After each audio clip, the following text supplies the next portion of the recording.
శ్రీకాకుళం జిల్లా కోటబొమ్మాళి పోలీసులు ఏకంగా పత్రికా ప్రతినిధులనే బెదిరిస్తూ జులుం ప్రదర్శిస్తున్నారు. టెక్కలి సాక్షి ప్రతినిధిని పిఎస్కు రావాలంటూ కోటబొమ్మాళి పోలీసులు బెదిరించారు. సాక్షి పత్రికలో ప్రచురితమైన ఒక వార్తకు సమాధానం చెప్పాలని బెదిరింపులకు దిగారు. ఇది ఎన్నడూ చరిత్రలో లేని అంశంగా చూడాలి. పిఎస్కు రావాలంటూ ఎస్ఐ సత్యనారాయణ, సిఐ శ్రీనివాసరావు హుకుం జారీ చేశారు.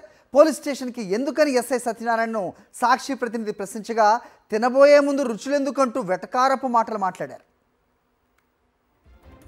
ఇదే విషయంపై సిఐ శ్రీనివాసరావుకు ఫోన్ చేసి వివరాలు కనుక్కునేందుకు ప్రయత్నించిన సాక్షి ప్రతినిధిని స్టేషన్కి వస్తే మాట్లాడుకుందామంటూ సమాధానం ఇచ్చారు సిఐ.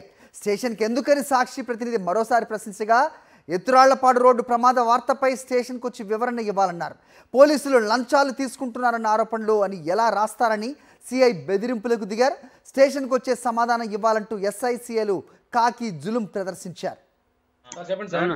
ఒకసారి స్టేషన్కి రమ్మి ఒకసారి. అది దేనికి సార్? నేను పని ఉంది, మాట్లాడాలి. అది దేనికి చెప్పండి, పర్వాలేదు. రాగా వస్తా తినే ముందు రుచి చూడడం మీద ఉంది ఎలాగ కదా. అందుకే ఏటి విషయం అని ఏటి లేదు, రా చిన్న మామూలు మాట్లాడు.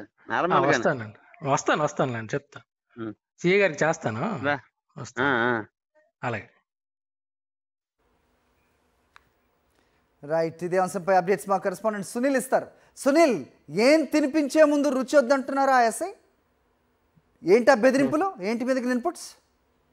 సరే, శ్రీకాకుళం జిల్లా టెక్కలి సాక్షి రిపోర్టర్ పై పోలీసులు ఏకంగా బెదిరింపులకు పాల్పడ్డారు. అయితే సాక్షి దినపత్రికలో ప్రచురితమైన వార్తకు సంబంధించి పోలీస్ స్టేషన్ కు వచ్చి సమాధానం చెప్పాలని అయితే శ్రీకాకుళం జిల్లా టెక్కలి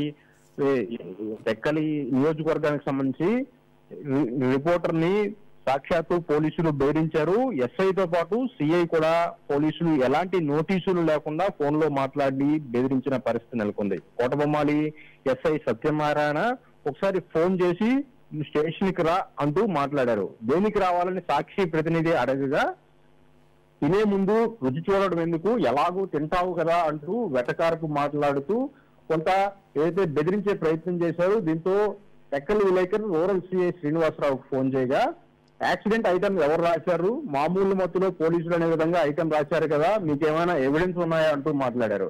అంటే దాంతో పాటు ప్రధానంగా రిపోర్టర్తో మాట్లాడినప్పుడు దురుసుగా మాట్లాడుతున్నారు. వాస్తవానికి కోటబొమ్మాళి ఎత్తురాళ్లపాడు గ్రామం సమీపంలోనే ఆదివారం ఘోర రోడ్డు ప్రమాదం జరిగింది. ఈ రోడ్డు ప్రమాదంలో నలుగురు వ్యక్తులు మృతి చెందగా 6 వ్యక్తులకు తీవ్ర గాయాలయ్యాయి.